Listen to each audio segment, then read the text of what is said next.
just like, it would break her heart if I don't go. So I get there, and she introduces me to everybody in Billy Bob's. And then she said, Buck told me when he was in high school, we were both really young, that he was just totally in love with me all of his life. And she said, and now he's married to one of the most beautiful women on the planet. And I'm so in love with him, and I can't do a damn thing about it. And then you had to order a bigger hat next day, I bet. Yeah. So I was going to just make an appearance, and I was going to bug out. Because I had to get up early in the morning for the legacy thing, 6 o'clock in the morning. And then Tanya's son, Bo, who I've known since he's a little kid, he's her road manager now. He come over to my table and he said, Mom wants you to escort her off the stage after her last song. And I'm like, yeah, okay, sure, yeah, be glad to, of course. And I'm like, shit. So then I had to stay through the whole deal. And then Riata and Isaac were with me. So then we go to her bus.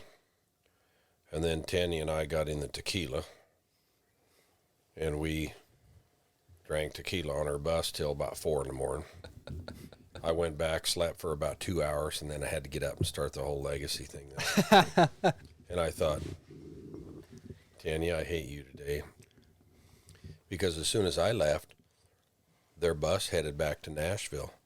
So she was sleeping the whole damn day, driving back to Nashville. Yeah. I was working, so. Yeah. She just wanted to party it up with the cowboy. That's it, yeah. That's funny. Yeah. So I want to ask you more about Tanya, but I feel like this is a good lead into our kind of brought it up, didn't it? Debacle. Yeah. Okay. So you'd be a good person to ask about this. Ben has a jacket he's trying to sell me. No, I have a jacket you're trying to buy from me. Well, okay. Anyway. So there's this jacket Ben has that he's looking to sell because it's a little too big for him. Poor little guy. But but it fits me pretty good. Right. And I like the jacket. My one hold up on it is it's embroidered and it says Legacy of Legends on the back. Yeah. And I'm torn because part of me thinks that's pretty cool. But me personally, I've never been to a Legacy of Legends. So I don't want to be like, the guy who has like a pretender. Yeah. You don't want to be the guy who has like the Ohio State jersey and he just like grew up in Cleveland or something. Like has no real ties to Ohio State. That's how I look at it. But since you're the Legacy of Legends guy, you might have some input on it. Take the jacket. I think he'd look good in it, personally. Yeah. Take the jacket. And then it's a little money in my pocket. Well, yeah, that's why you're saying that. Yeah. He's been saying it the whole time, but had to ask someone who didn't have any skin in the but game. I get it, so that, someone doesn't see that and go, well, that guy's a pretender, where'd you get that Legacy jacket? Yeah. Yeah. Don't worry about it.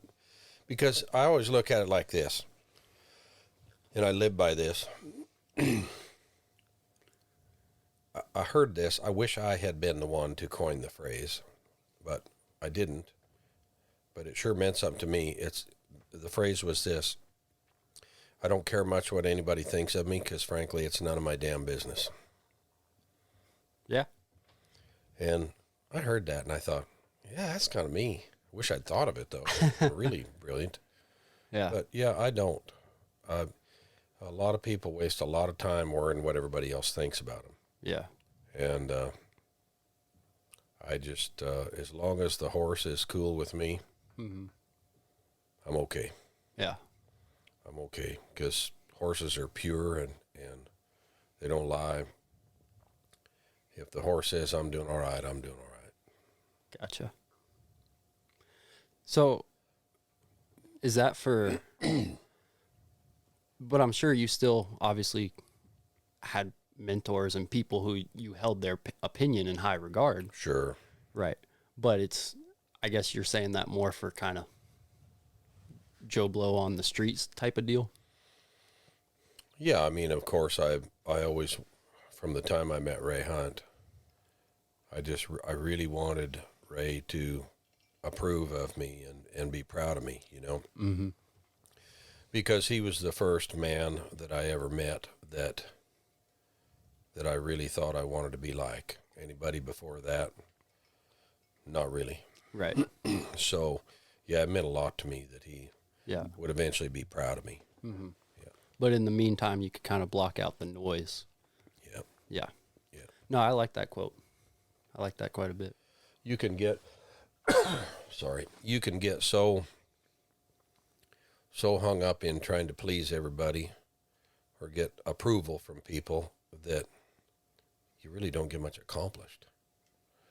And you're going to try harder to get the approval of somebody that maybe just is not into you. You're going to spend a hell of a lot of energy on someone that is probably a total waste of time. Yeah. And the people that care about you, you don't have to work that hard. And, you know, and I mean, I feel like that around the clinics that I'm around people that do really care about me and they think what I'm doing is meaningful and important. And likewise, I treat them like they're important too. Yeah. So I don't treat anybody like they're less because they're maybe inexperienced, they don't know much, or I don't treat it that way. Yeah. And that shows. Yeah. Because you don't let anyone monopolize time in the clinic. No. You know, you're pretty much as egalitarian as it gets. Yeah, really, you know, I've seen some of these other people that do clinics, and I'm not going to digress, but to where, you know, the one that looks like a supermodel, she would get all their time because that person putting on the clinic isn't really there for the horse in the first place. They're on the make anyway, you know. Yeah. And maybe someone who wasn't powerful or wealthy or influential or maybe a model or something, they might get kind of neglected. I'm not that guy. I've never been that way. And people are that are at my clinics are there for the right reasons. Not too often do I get a turd, you know, that I just think, gosh, dang, I hope I don't see that guy again. That's pretty rare. Yeah. Pretty rare. Well, that's good. Yeah. Has that changed over the years? Yeah. Yeah. Yeah. When I first got started doing clinics, I was pretty young. I had a lot of experience because you got to figure I was riding colts for the public when I was 11 years old. Mm-hmm. And I had to because I was in a foster home. And my brother and I, we were, you know, wards of the court. We got $100 a month. And Forrest and Betsy didn't have a lot of money. So they said, you can live here and we'll put a roof over your head, but you have to pay your own way because we're not wealthy people. We don't have the money. So you got to buy your own school clothes and supplies. And if you ever want to have a car, you got to figure out how to get the money to get it. And we paid a certain amount of money for our food. So $100 didn't go very damn far, even in the 70s, you know. Yeah. So my foster dad told me pretty early on, I hadn't been there too long, and he wasn't really, he wouldn't have struck you as a real sensitive guy, but so one day he told me, he said, son, he said, I don't know if you're ever going to amount to anything. I thought, well, that's a hell of a way to start a conversation. But he said, in case you don't, I'm going to teach you how to shoe a horse and ride a colt. And then I know if you don't amount to much, you're always going to eat. You're always going to have a job. 'Cause anybody who's a good hand starting colts, you can pretty much get along about anywhere. Mm-hmm. So he first taught me how to shoe. And the horses they had were bronchi. They were touchy suckers. Half of them had already been in the loco weed, you know, so that doesn't work real well. the first probably dozen horses we shod, by the time we finally got them subdued, they were tied down on the ground in the creek. Wasn't very deep, but it's a little water lot we had there in front of the barn. Time they flop around, we got them. The only level spot was in the creek, and it's about 6 inches of water running through it. You'd put your overshoes on, finish the shoeing job in the creek, you know. Oh, God. So, gosh dang, I thought this is hard work. Yeah. And finally, a few weeks later, I shod one standing up, and I thought, hell, that shoeing ain't no big deal. Yeah. That was pretty easy. You're moving up in the world.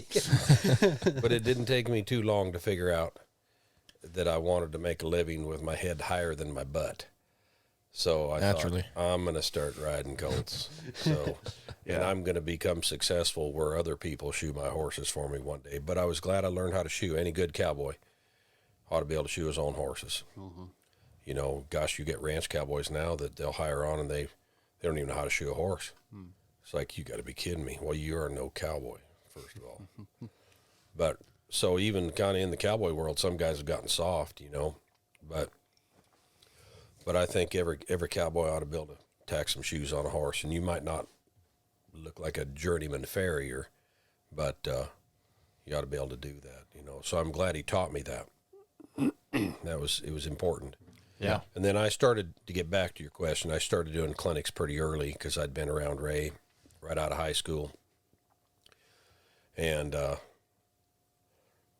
when I started doing clinics, I was young enough that most everybody in the clinic was twice my age at least. Well, that's hard to take advice. If you're an older person, pretty mature, take advice from a kid. Well, I was handier than them, and I knew more than them, and I rode a hell of a lot more horses than they were ever going to see in their life, even at that point. But because of that, there were people kind of gunning for me. They were bringing horses, really tough horses, trying to prove me wrong, trying to get me bucked off, trying to get me hurt to prove that I was a fraud. And, well, that never worked out for them. But it would make you kind of hardened and kind of defensive because you're kind of fighting for your life every week. You know, you're getting set up all the time on horses that they think are going to skin you. And then you think about it like this. What kind of a person, you know, they would bring those horses and they were basically comfortable with the notion that the horse would either hurt me or kill me. And for the sake of their ego or whatever it was that made them do that, what kind of a person could be okay with that notion that they might end this young person's life because they didn't know? They counted on the fact I couldn't handle it, that I couldn't hike my leg that high, so to speak. They were counting on the fact I was going to fail, and they thought they had the right horse to make that happen. What kind of a person, what is your makeup like that you've decided that that's okay and that's a win for you if you get this guy hurt or he ends up maybe dead? Yeah. That is really perverted. But I dealt with that for years. And because of that, I wasn't as kind to people as I wanted to be. I was defensive, short, gruff, and I wasn't the person that I wanted to be. I was successful with the horses, and I was successful at teaching them. And gradually, as I got older, I realized, hey, you know what? Most of these people are here because they really love the horse, and they really care about you and what you're doing, and they're really on your side. But that's part of maturing. That took some time to grow into that. Yeah. That's interesting because I was thinking about you this past week leading up to this, and it came through something in my life where I'm realizing, well, now I see it a little different way after what you just said, but there's a lot of jerks or kind of assholes in the world. And I was like, man, Buck, from an early age, probably got a good look at that. And like you had told a story about a guy a couple weeks ago about meeting him as a boy and then seeing him later on. Yeah. And like that whole journey. And I was like, dang, you know, And I was like, maybe that was an advantage for him. But it sounds like what you're saying is early on, and maybe because you were exposed to people that you considered were like assholes from a young age. And you're like, man, there's a lot of people like this.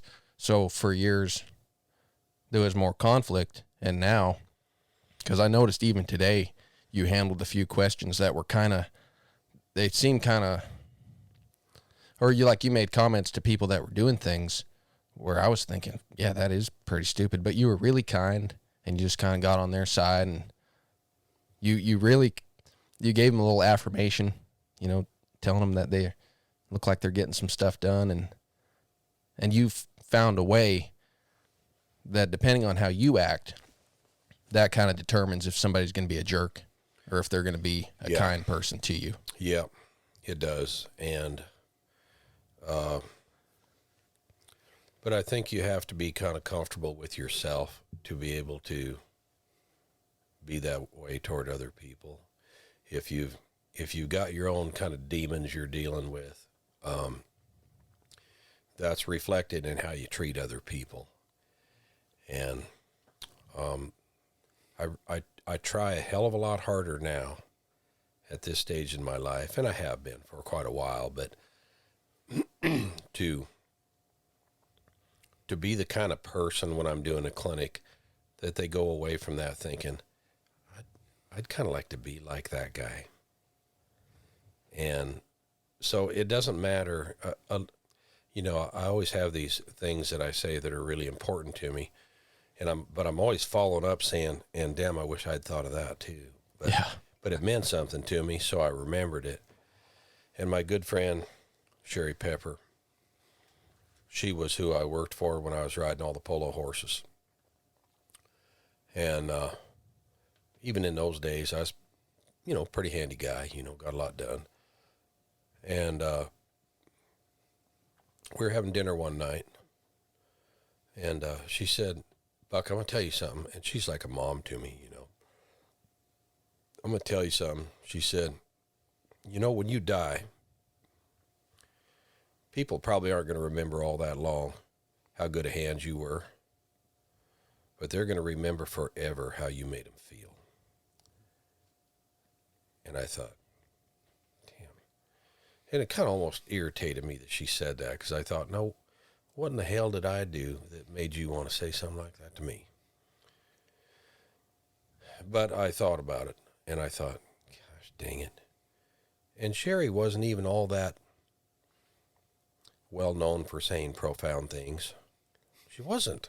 She's one of my dearest friends ever, but she didn't say that many things that were just like, oh, crap, that's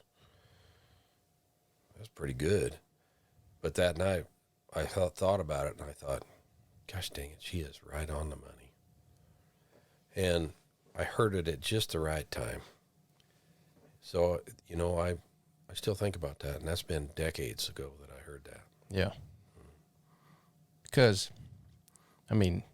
civilization kind of goes in circles. So, like, you hear stories about people being jerks back in the old days, but do you think people have changed, or it's the way you present yourself to people, or anybody else that feels like people are nicer nowadays?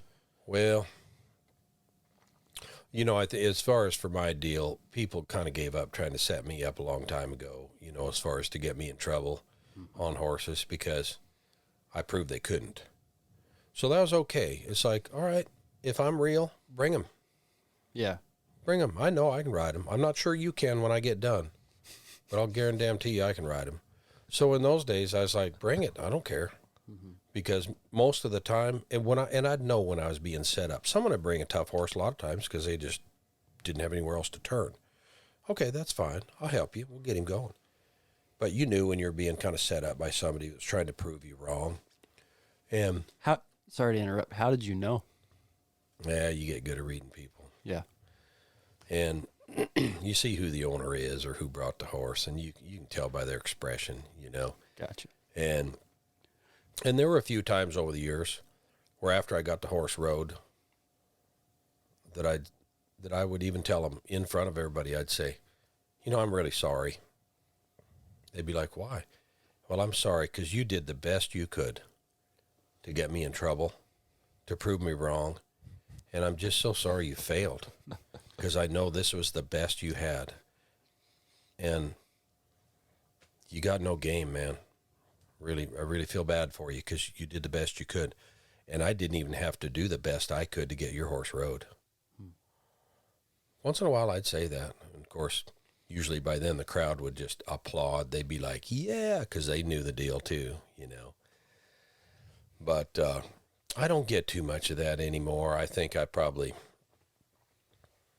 30 years ago already peed on those bushes, you know. Yeah. So, There you go. Add that to the Buckisms. Pete on Yeah, all the right. bushes. No kidding. That's awesome. So while we're doing this deal, one thing that I regret not asking you about, I guess it was back in the spring.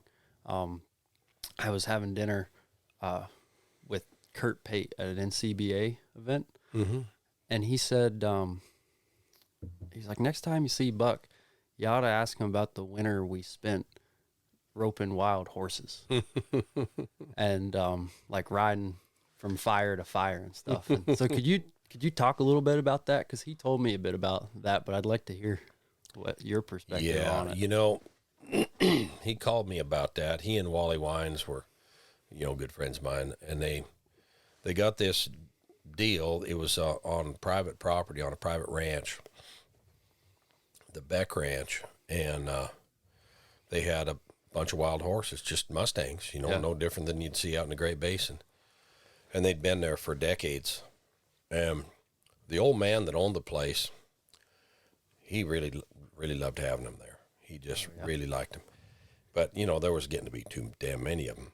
And, but funny story, his family, they wanted rid of all these horses on the place. They wanted them caught.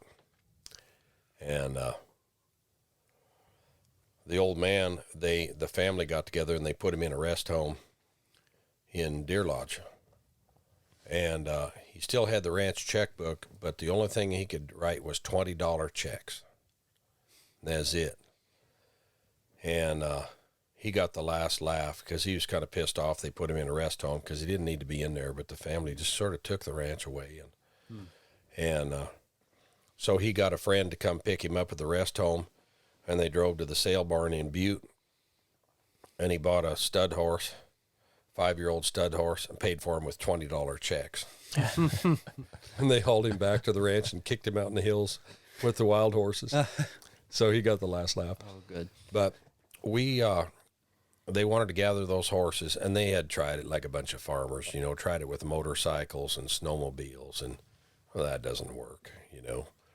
So they just got them wilder and got them more pushy where you couldn't drive them.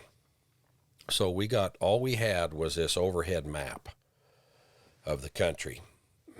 And I'd say, I'm guessing, but it's probably on 30,000 acres. And a lot of it's really hilly and a lot of trees. So Kurt called me and said, hey, we're hunting these horses. You want to come? And I was like, hell yeah, I'm coming.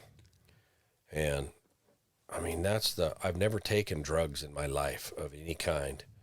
Yeah, that was our next question, so that covered that. Yeah, we're good. But now. if that's what it's like, gosh, I'm glad I never tried. Man. Because you'd fall in behind those horses.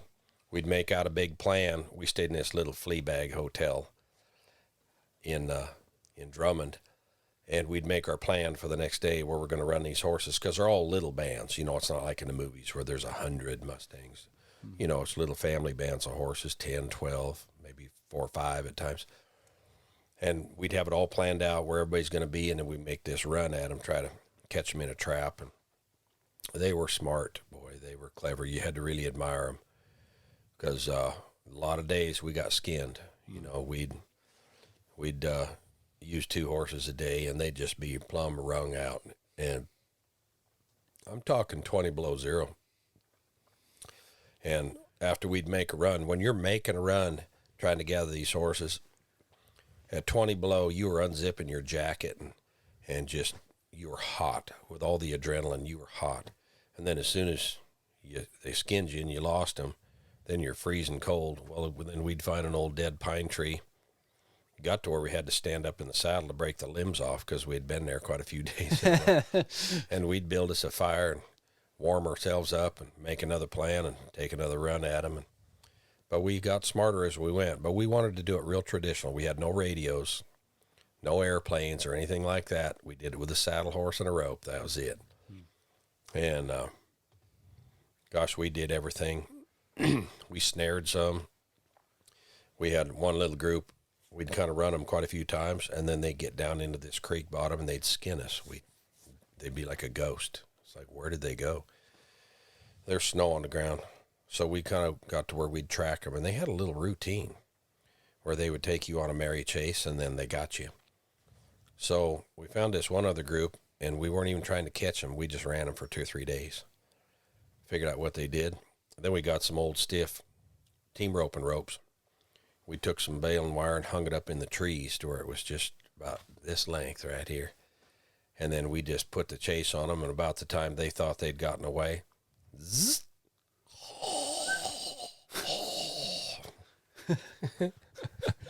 So I let the bunch It's like go. out of Star Wars. I let them go one day, and I let them get away from me because they were going right to my snares. And Wally, good friend of mine, he said, what in the hell were you doing? Why didn't you get there and turn them? I said, shh, listen, Wally. And you'd hear the rope go zzz, close up. And I said, that's called success, Wally. We rode down there, and he's like, son of a buck, that's good. That worked good. So we snared a few. One day we got a bunch of them out on this big flat. We had run them down on this flat. Now, granted, it was a ranch we weren't supposed to be on, but we weren't hurting anything. And it's about a 4,000 acre flat. And we all scattered out, started relaying them, and just put the run on them. And I told everybody, I said, don't let them trot. Keep them galloping. Because if they trot a wild horse, they can recharge their batteries while they're trotting, and they'll kill your horse off. You run out of horse. So we relayed them for 2 hours. And then when you finally get them broke down, they stop loping. They're in just a little kind of a jog trot. Then you just keep them on the move, and you keep them right there.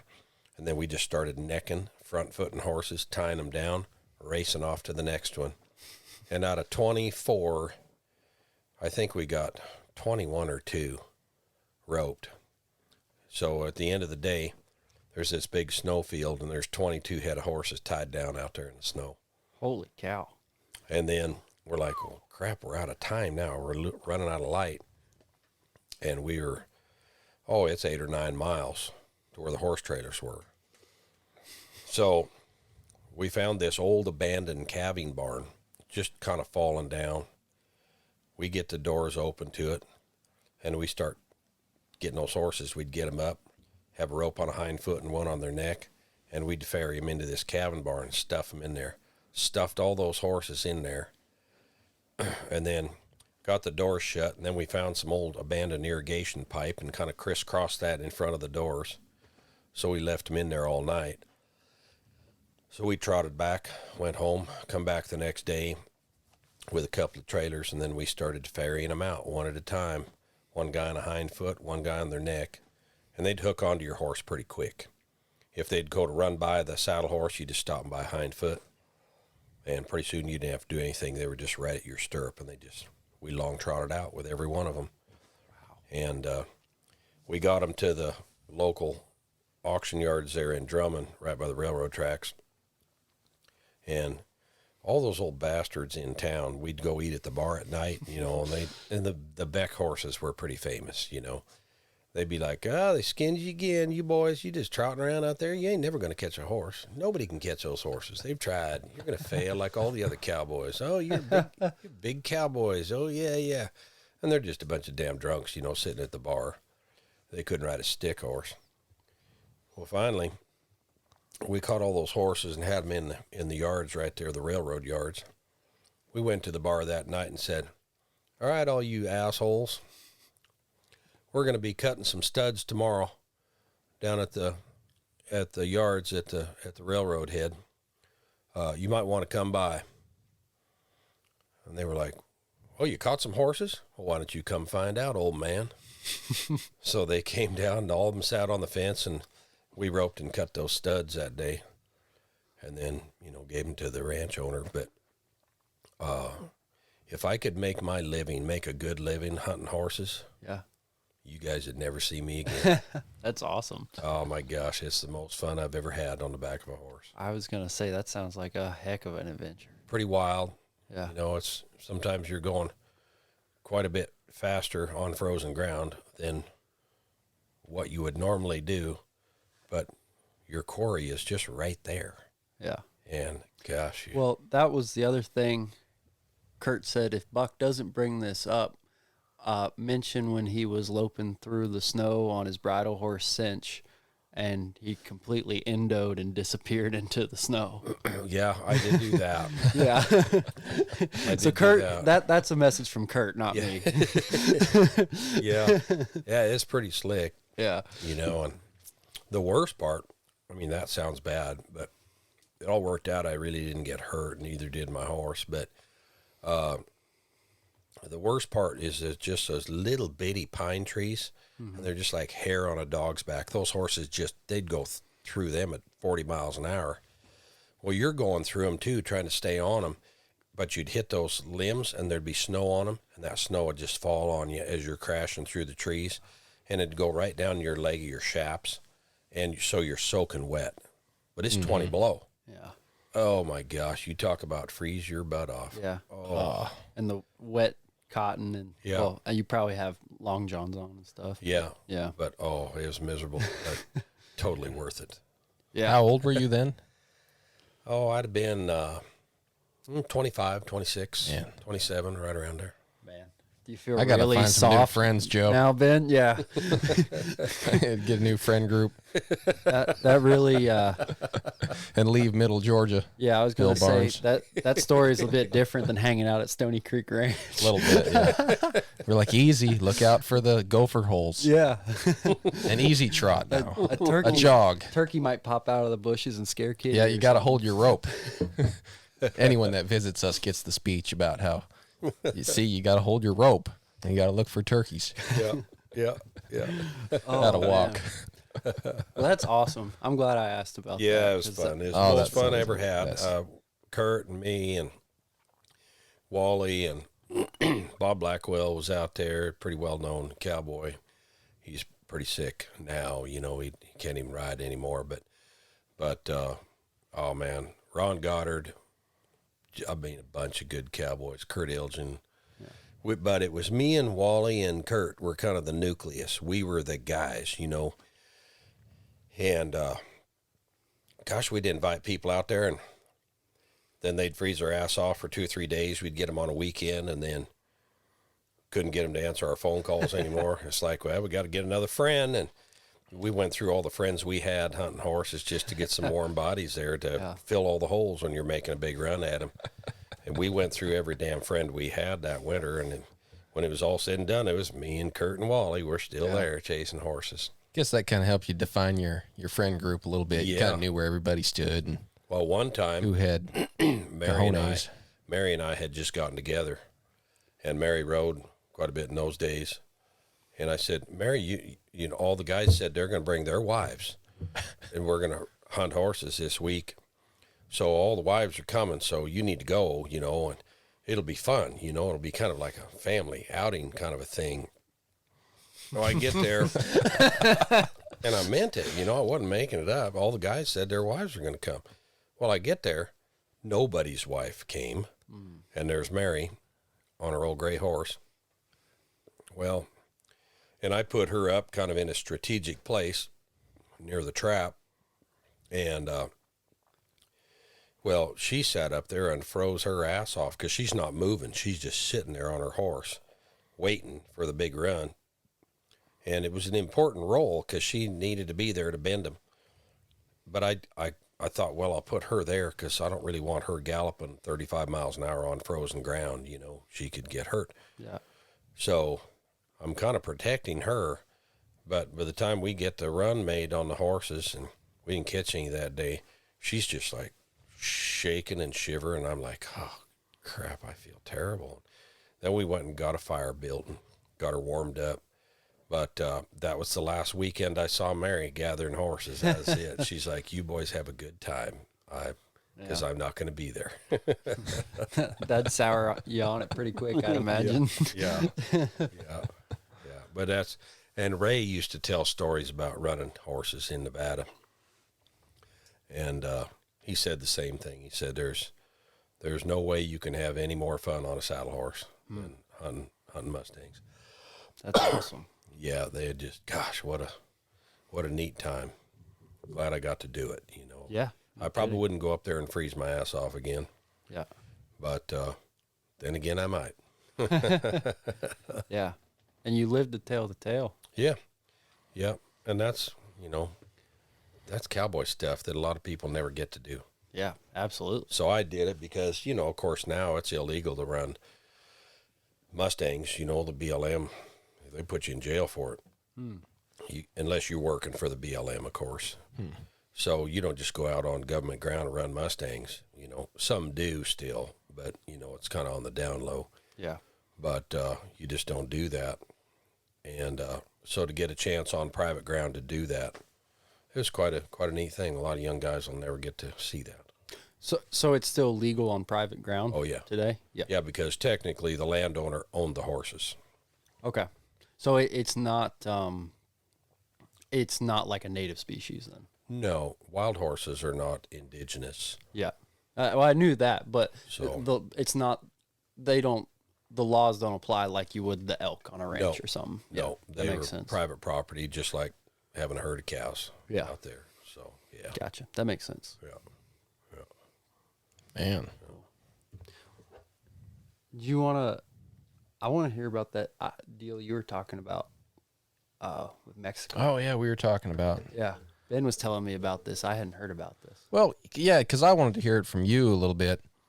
Because at some point, did you go, like, hang out with vaqueros and to sharpen up your roping, or were you teaching them, or did you hang out with any of those guys for a roping benefit or just for fun? Oh, no, I went down there, well, for fun, too. Yeah. My first cowboying job I ever had, real cowboying job that was full time. I was cowboying on the weekends with a friend of mine. He would come out on the weekends. I was full time, but he'd come out, and his name was Chucho, one of my best friends. Jesus Benner Martin del Campo Santana. But Jesus was his name, but we called him Chucho. That's kind of a nickname for someone named Jesus. And so we doctored thousands of cattle together. They had a big steer outfit. They had about 16,000 yearlings. And so we roped a ton. And at the time, I was still juggling cowboying and doing rope tricks. And I was still performing in rodeos and stuff and doing what I did when I grew up as a kid. And so he showed me some of the Charles style roping, which is different. The Americans spin ropes and they turn it in their fingers. And the Charro style roping, you do it with coils in your hand, and every reverse turn, there's a forward turn, so the rope never twists. So he showed me a few of the Charro style rope tricks. And then he said, he always called me son. He was younger than me, but he called me son. It's kind of a weird thing. He said, son, you want to go to Tijuana and study with the Charros for a while during the holidays? I said, hell yeah, let's go. So we went down the boss let us go for a couple of months because it's kind of downtime on the ranch. And so we go down, and I spent that whole time in Tijuana just roping with the Charros every day. And sometimes we'd go do horse catches, front footing horses. And you didn't tip them over. You just caught them and then threw the slack to them, but you were learning how to do all the Charro style roping. And I was like one of the guys. I was the only white guy there, and I was on the side of Tijuana that it's only Mexicans and, Charros, and we'd go to the Charro bars at night and big cantinas, The very, very first night we were there, Chucho, had quite a sense of humor. He said, son, just walk right in there. Well, it's like in the movies. I walk in, open the door, walk up toward the bar. The mariachis are playing, and they stop playing. The whole place goes Damn quiet. There's gringo. 200 and some people in there, and they're looking at me like, "Why, boy? You just walked into the wrong place." And I was like, "Shit." Well, then into the door comes Chucho, and he laughs and he slaps me on the back, and then everybody's like, "Oh, Chucho, good to see you." I was family like that. Yeah. That's And awesome. They just totally accepted me. And he told me, he said, "Yeah, he's a cowboy. We cowboy together in Montana, and he wants to learn from the charros." And man, I was in like Flynn. So we're there quite a few weeks. I don't remember. I kind of lost track of time. But I know this. One night, of course, we went to the bar first, and we never got any dinner, and I was pretty hungry. And the bars, they just stayed open till nobody was there anymore. And it was pretty late at night, and I said, "Chucho, man, I'm starving." And so he said, "We'll go get some tacos. Taco stands are always open." And that was my first time to have brain tacos, eye tacos, and tongue tacos. That was all they had to offer. Eye tacos. I don't speak Spanish real well, but no bueno. You didn't try them? I ate them. Oh, yeah? I was freaking starving. I was hungry enough to eat eyeballs of a cow in a taco. What was that like? Well, when they pop, it's kind of like what you Oh, imagine it'd so be it's like. not like Is it No, good, though? it was a whole eyeball, A whole, like whole one. 4 or 5 of them in a taco. yeah, because Like that soup in Indiana Jones. yeah, Yeah. because the tongue at least they like dice it usually. The tongue wasn't bad. That was Yeah. the good one. yeah, the The lingua brain tacos, I don't recommend them either. That is some Indiana Jones. But I was Yeah. so, I Or was Liver so, King. I was so damn hungry. yeah, I needed it. Well, then we go on, and the next thing I know, and there was a little more drinking involved after that. The next thing I know, it's like in the movies. I'm in the back. I remember it like it's 5 minutes ago. I'm in the back of this red Datsun pickup. It's out in the middle of the desert, and there are 4 or 5 other, it's a pretty small pickup bed, a Datsun pickup. There are 4 or 5 other Mexicans back there with me. Everybody's passed out, sleeping, and there's tequila bottles all over the place. And I wake up, and I see this, and it's like 100 degrees, and I've been drinking tequila since the day before. And I sat up straight, and I said, "I'm turning into a damn Mexican. I got to get back to Montana." Yeah. And then I decided it's time to go back to the ranch. get out of there. This is getting out of hand. yeah. The world might have lost Buck Brannaman. We might have had somebody else down there. So me and Chucho, we load up. We're in his pickup. We load up, and we're heading home. Well, we stopped over for New Year's at Big Bear, California. Went skiing, and just rented some skis. And skiing was really crappy, but the word on the street was there are a lot of really good-looking women at Big Bear. So we went there, give that a try. I've heard that. Had fun. then we went on to Vegas. Well, we're pulling into Vegas. Chucho said, "Son, we're kind of running low on diesel." And we'd been talking that when we got to Vegas, we were going to go to one of these shows, and just really do it upright. Going to have a big steak dinner and go to one of these fancy stage shows. He said, "Son, we're about out of diesel. How much money you got?" And I said, $7. $7, son? I said, "How much money you have, Chucho?" "I have 0. I said, "Oh, we are so screwed." Well, I knew the manager of the ranch wanted us back pretty bad. Mike Thomas, which I think you've met, Mike. Yeah.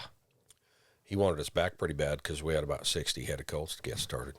So I knew if we slept in the truck for a couple of days, we could call Mike and he'd wire us some money so we'd get home, but we kind of wanted to get home, So we go in, I'll never forget it. I could show you the same slot machine. We go into the Barbary Coast. And he's like, son, what are you doing? I said, gambling. $7. I got $7, silver dollars, you know. I dropped the first 3 in, maximum bet. I'm down to $4. Put in the next 3. Winner, chicken dinner, won $150. So I cash in. What do we do? Well, you do what any good red-blooded American boy would do.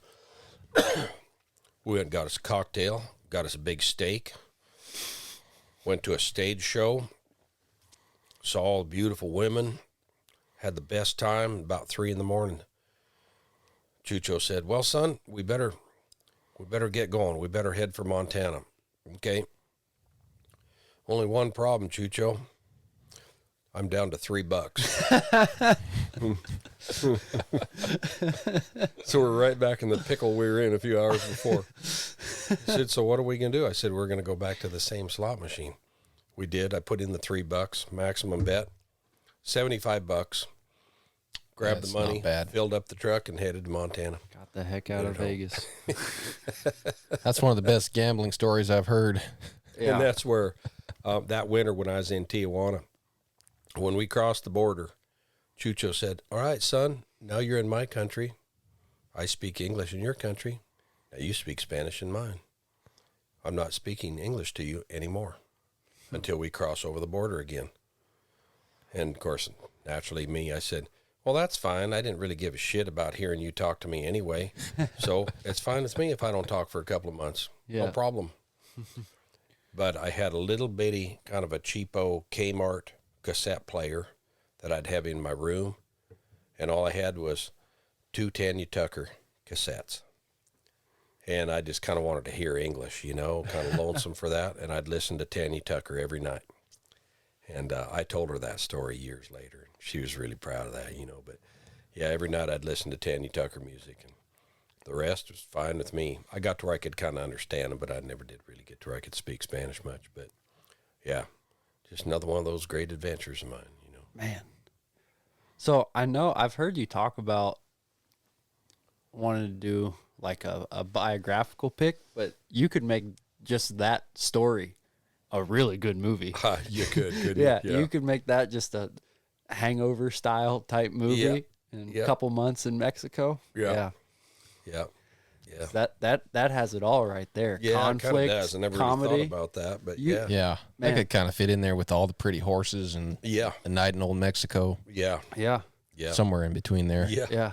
You could totally do that, Yeah, you and could. and you'd have a diverse cast. You got a soundtrack. You could, Yeah. you part could of it. really, Yeah. yeah. You got the Tanya Tucker already. Exactly. The white guy laying there in bed listening to Tanya Tucker, so lonesome. Like that, I can see the trailer right now. Yeah. Yeah. Yeah. Yeah. Well, if somebody important's listening, they better get on No that. one listens to this crap, Ben. Only a few dozen. No one handful. listens to this shit. You Small never handful. know. There might be a time when Joe Rogan calls you guys up and said, "Hey, would you mind if I was on your podcast?" Yeah, I don't know. It'd be like Joe. I don't know, man. Hey, Joe, if the phone's we not just ringing, got it's me. a lot of shit going on right now. if it's not ringing, it's me. Exactly. Exactly. Oh man. So you've been telling this story lately about the origin of the half breed, Yeah. and that's really cool. And Yeah. if nobody's heard it, you could even repeat it. But like, what's the lineage then? Where are those guys? The original Indian cowboys. Is there a lineage of them? Well, they were the natives that were conquered by the conquistadors, the Spaniards, and then they were enslaved and they worked on the ranches, which were the missions of California. And eventually, that was really the birth of what was the Vaquero, and they were really the first cowboy in North America, which is, some people have been led to believe, if they've only read white European history, they would be led to believe that the first documented cowboy was in Texas. Well, that was 85 years later. first cowboy was in California. But they eventually, this was what was cool about the Vaquero culture. If you were a Vaquero around that time, 1769, I believe is the right date for the Portola expedition, which mapped out all of the missions of California where they're going to be. Shortly after that, that's when the ranches started to grow into something really substantial. If you were a Vaquero, you made your living on a horse. You were highly exalted. You were considered the highest form of life as far as humanity in that part of the world. And if you were a Vaquero, whether you were an Indian or a black man, or you were Chinese, or you were a white European, that was a brotherhood to where the Vaqueros did not see color or any sort of ethnicity. If you were a Vaquero, you were part of a very elite brotherhood, which was kind of cool, you know? Yeah. Absolutely. You think of all the bullshit that goes on nowadays, people are worried about what the hell color somebody is. Never did quite get that. Yeah. I can't really wrap my head around that. I've been too busy with my head down working my whole life to ever worry about what someone's suntan looked like. Yeah. Or if they didn't have a suntan. I never could put that together. But the cool thing during the early days of the Vaquero, if you were a Vaquero, it didn't matter what you looked like. You were judged on your skills. And if you were damn sure enough a Vaquero, you were highly exalted by all of your brothers. And all of the people who were non-riders, they looked up to the Vaquero. They were very elite people. And it's quite a great, proud tradition, really. And yeah, there's a lot of great California history that I wish more people knew about.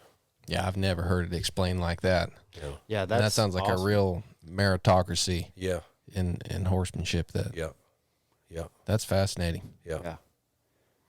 So this was a thought I had last weekend when you were kind of explaining this in the clinic.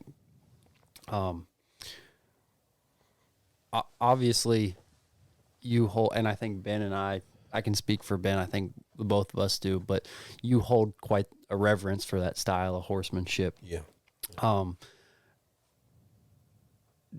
Do you think, like, the thought I had was, well, what if Tom Dorrance was born like outside Amarillo? Would Ray Hunt and Buck Brannaman have split reins and rubber on their horns? Like, you know what I'm saying? Like, I understand that the Vaquero style would still exist, but at least from my perspective, I feel like people like Tom, Ray, and yourself have really done quite a bit to bring that from a regional style to a internationally known style of horsemanship. Have you ever thought about that?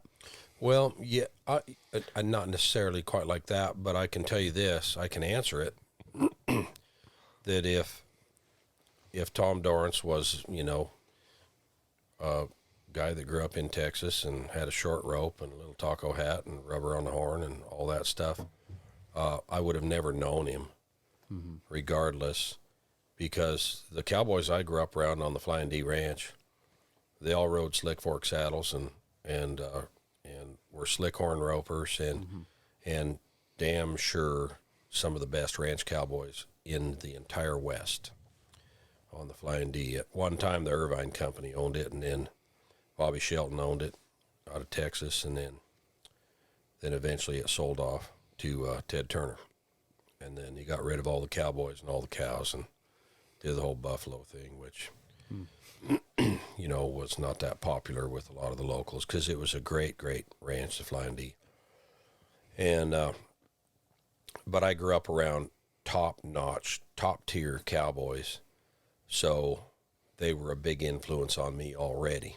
That makes sense. So I knew what a good cowboy was and what a slickhorn roper was. So I grew up in that tradition, and so I would have carried on in that tradition whether I met Tom or Ray or not. But, you know, with the things that Ray taught me saved my life. I wouldn't still be doing this for a living because I wouldn't have lasted because of the way I was going about things.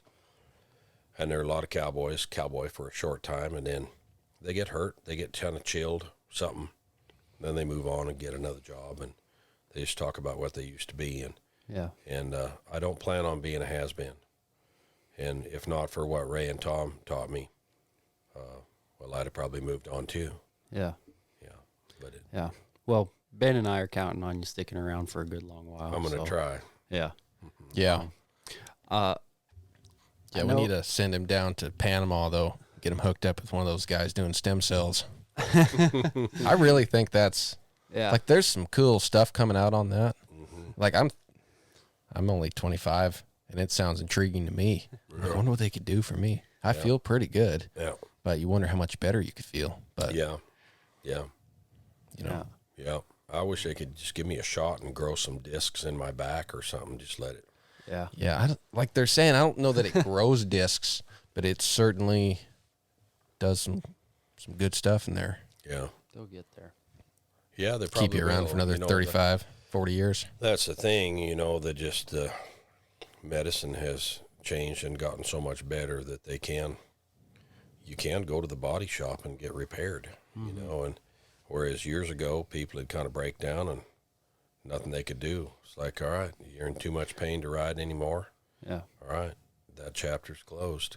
Yeah. We had a vet on here who works for Zoetis now, but he's been all over the world and worked in Saudi Arabia, worked internationally quite a bit. But he was talking about that shift in veterinary medicine, how it's gone from just give everything steroids to a more regenerative approach. And obviously human medicine's kind of Right. done the same The whole deal. platelets thing and all that. Yeah. Yeah. Yeah. Yeah. Yeah. No, it's a big difference. Well, and then even just catching illnesses and diagnosing things Yeah. that we used to not even notice Yeah. or know what to do with. Yeah. So, Yeah. Well, 2 years ago, and you remember when I had to come out to get my knee operated on by Bill, and then I ended up getting diagnosed with polymyalgia rheumatica.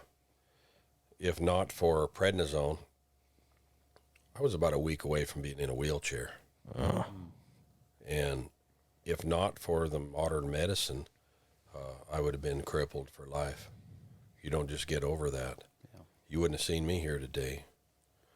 It had been the end of the line for me. And I'm all good. It's totally in remission and likely will never come back. So That's awesome. cool. Winner, That's winner. great for us to hear. Yeah. yeah, that's terrific. It was bad, and it was really hard for me mentally because I'd always been pretty fit and strong and athletic, and I was like an old man, and way before my time. And it just, man, I thought, is this the end for me? And it looked like it. And so I was on the prednisone for about a year and a half, which is kind of dangerous to take. It's not real good for you. I didn't have any choice. I had to take it. Now I haven't had any since last January, and I'm all good. That's great. That's Yeah. terrific. Yeah. Is there like a major side effect from that? Yeah, it can shut your kidneys down, your liver. Yeah. Yeah. So I was a little worried about my kidneys. So I've been going to a kidney doctor, nephrology, I think they call it, just every few months. And the last time I went, she said, man, this is getting better all the time since I got off the prednisone. And it was kind of scary there. I didn't like her tone when I first started going to her. And that's the last thing I need is like be on dialysis or something. That would really suck. That So dialysis, just the act of having to do it. My grandfather did that for several years, and that kills people. Yeah. It kills your spirit way before it kills anything physical. Yeah. So last time I went, the numbers were better and better. And she said, if you come back now in a few months and it checks out either the same numbers or a little bit better, she said, I don't think I ever need to see you again. So I was like, good. Well, you're real nice, but I really don't want to see you again either. So Yeah. Something I wanted to ask you about, before we is over the years, you got a great memory with remembering names Yeah. and people. Is that something you were always good at, or have you had to work at that? No, I had to work at it. What did you do, I guess? What's the secret? Well, first of all, I understood that there's no greater show of respect to someone when you're doing a class than to remember their name and call them by name. And so I got to where if I would see someone's name tag, I would say it. And if I said it once or twice, I had it. Then it wouldn't even matter too much after that. And, once in a while I have a week where I'm off. There might be 3 or 4 that I'm just like, gosh, dang it, why can't I remember his name? Everybody else I have. But for the most part, I learn them all. But I've worked at it. It's important that you show people respect by learning their name. And once in a while I'll mess a name up, not too often. But then I'll tell them, I'll say, just so you know, you only had to remember one name this week. And you knew my name before I got to town. I got to remember 60 or more. And so they're like, oh, yeah, well, I never really thought about that. But no, it's a show of respect that I think it's important that you make the effort to do. But not everybody's good at that, But, yeah, you just have to apply yourself. Yeah, probably keeps you sharp doing that all the time because you're constantly meeting new people and remembering names. And yeah, I think so. Probably not a great chance of Alzheimer's for you. Well, I hope not. Doesn't seem like it at this point. I think I've been doing clinics for so long right now that even if I had Alzheimer's, Riata could probably wheel me out there and go, okay, Dad, just talk about that horse stuff. Go. And then I'd probably do it anyway. I'd be on autopilot. I'd do the clinic.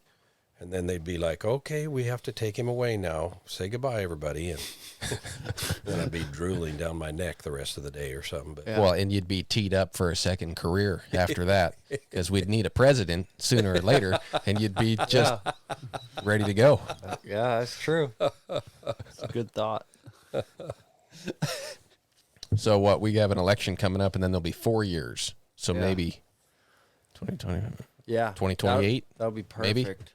Brannaman 2028. I might be all right. We'll see how my schedule goes. And if you want a really top shelf, Well, that was the point. You won't have to be all right, Buck. We'll just elect you. if you want a really top shelf vice Don't president, worry you go about with how you are. Brannaman Barnes. And then you can't go wrong with that. Yeah. Talk about having to wheel someone out. Golly. Oh, man. We'll make a couple hats just in case. Yeah. Well, Buck, we've really appreciated you spending the time to do this with us. It's meant a whole lot to us. Well, it's my pleasure, you guys. And Yeah. gosh, who knows? You may grow this into something really cool, And you took your shot, you're doing it. And a lot of people just talk about doing things. Yeah. So there'll probably be other things in your life you'll do, and you'll be like, well, I tried that, and that didn't work out. But you got to keep swinging, Absolutely. And hell, you never know. I can imagine. I mean, you guys are pretty good interviewers. You ask good questions.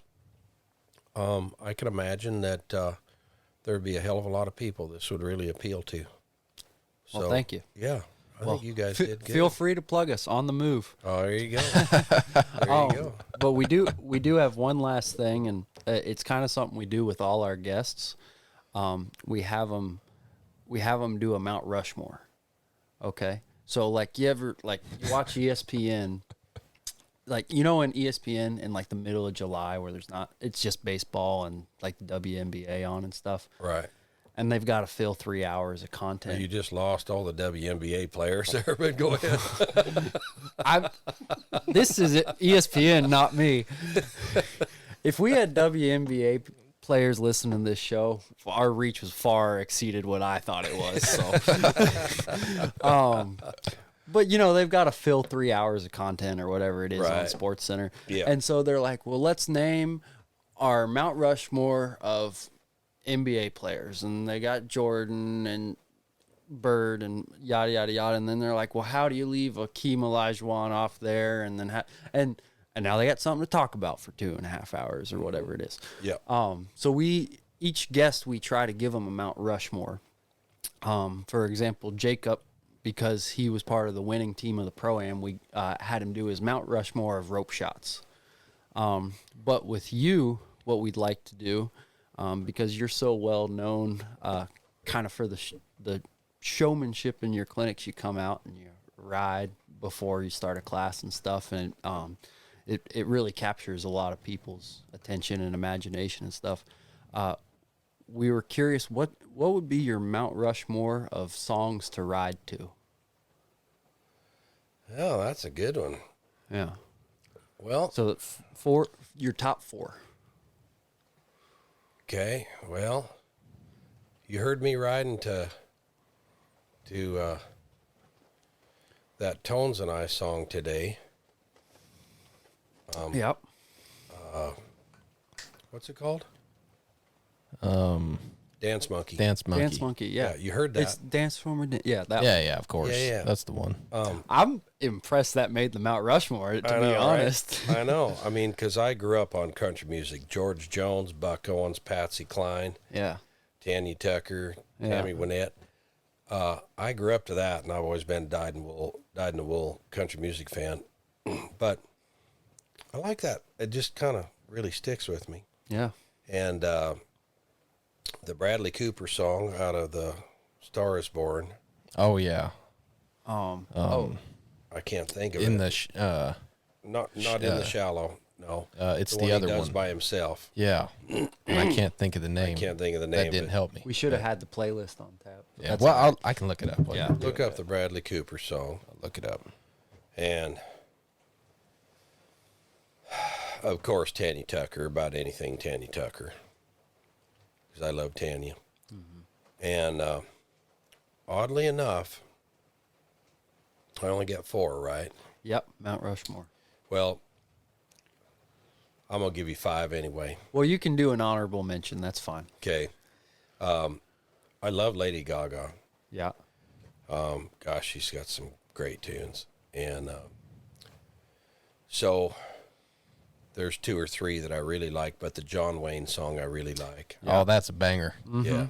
That's a Yeah. good song. That is a banger. It is. That is That's 100% a banger. That's a good one. You can just picture her Yeah. like. Oh, Yeah. Yeah, it's good. Yeah. I even love how the song starts. She's Yeah. like, I just like to get on the back of your horse and A little bit faster. yeah. I'm gonna meet her sometime because I got a feeling she probably likes cowboys. We'd probably have a nice visit. Yeah. It'll happen. Totally dig her. And then the honorable mention goes to someone who was a friend of mine that just passed away, Olivia Newton-John. Ah, I've just, ever since Grease, that was big, the musical Grease, when I was a kid, when I was in high school. And, she just was so damn beautiful and could sing like crazy. I just adored her. And in the last, 10, 15 years, I got to be friends with her. And I first met her in Melbourne, Australia. She was part of a guest. She was a guest on a ladies' show in the mornings. It's like the Australian version of The View, only they're all pretty there, very pretty, and charming, and not rude or offensive, Yeah. and actually very amusing. Yeah. Not that you have opinions on The View, but Right. yeah. So, I wouldn't want to say anything about The View here in America, but the one over there was really cool. They had me on that because I was promoting the documentary Buck. And that's where I met Olivia Newton-John. I said, I just got to tell you, I know everybody tells you this, but I've just been totally jonesing about you since I was in high school. And I said, I love that song, Hopelessly Devoted. Love that song. Well, now we got to be friends from there, and she said, well, you know what? I know you. I know all about you. I said, well, how could you? She said, I rode in a few Ray Hunt clinics in Jackson Hole, Wyoming many years ago. I said, you got to be kidding me. I rode in those same clinics. And she said, well, I might have even been in the same clinics as you, but I kind of tried pretty hard not to be noticed. And I was like, that really bums me out that we were in the same clinic together and I didn't know who you were. Jeez. But anyway, we got to be friends and saw her a couple of years ago in Santa Ynez, and we were there for the rope and had dinner with her. And one of the most charming, sweet people you would ever meet in your life. She was everything you hoped that she would be. Yeah, that's awesome. Yeah. So I was pretty sad when she passed away a couple of weeks ago. Gosh, I just to honor her, I play that song "Hopelessly Devoted" in my clinics now. That's awesome. Yeah. Yeah. What was the Bradley Cooper song? Is it Black Eyes? Nope. Maybe It's Time. Nope. Out of Time. Nope.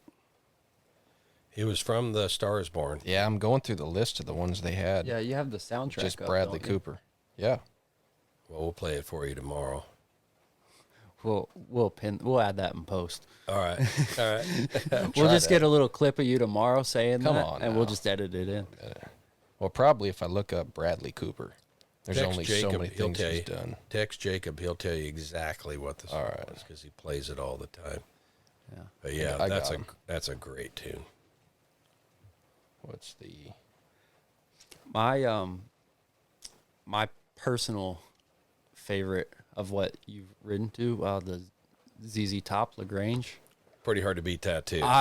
Man, Yeah. especially Or Sharp Dress Man. yeah, Jacob and I were talking about that last night. Sharp Dress Man, especially if you've got a horse in the two rein, Yeah. that's about as cool as it gets. It's pretty cool. Yeah, that's about as sharp as. But I just Lagrange for whatever reason. I've always loved that song, and Yeah. then you get the horse kind of going with that. That's just a heck of a beat, man. Yeah, it really is. Yeah. I can't believe I didn't get that. Alibi. Alibi. Alibi. Yeah. Yep. That is a good one. That is a really good tune. Yeah. He, and I know he just sang for that deal. That guy's got some talent now. I wish he'd record more Yeah. because I really like that kind of that style. It's a kind of rock and roll style, but it's real music, Yeah. Yeah. Yeah, get some Got some soul. grit and some So- soul in there. Yeah. So we are wrapping up, but that's interesting you say that because Ben and I have talked about how we kind of have different preferences in music. I mean, most of us, I'd say for the most part, it's like country western and stuff, but you kind of like the more clean cut artists. And then I would say I'm more like I like ZZ Top and like Yeah. stuff that's a little more feel. So Yeah. Well, we haven't Well, talked their about ZZ songs- Top yet, though. They have Well- great energy, Yeah, That's yeah. Yeah. But your your music, from what I've seen, casts a pretty wide net because you have the really clean cut songs, and then you Yeah. have the other stuff that's more kind of like they play with feel, and it's a little dirty. Like it's not edgy. Yeah, edgy. Edgy is a good word for it. Yeah. Yeah. So, Yeah. but yeah, man, that's a great list. So Yeah. we'll have to put that in the show notes. Oh, yeah. There you go.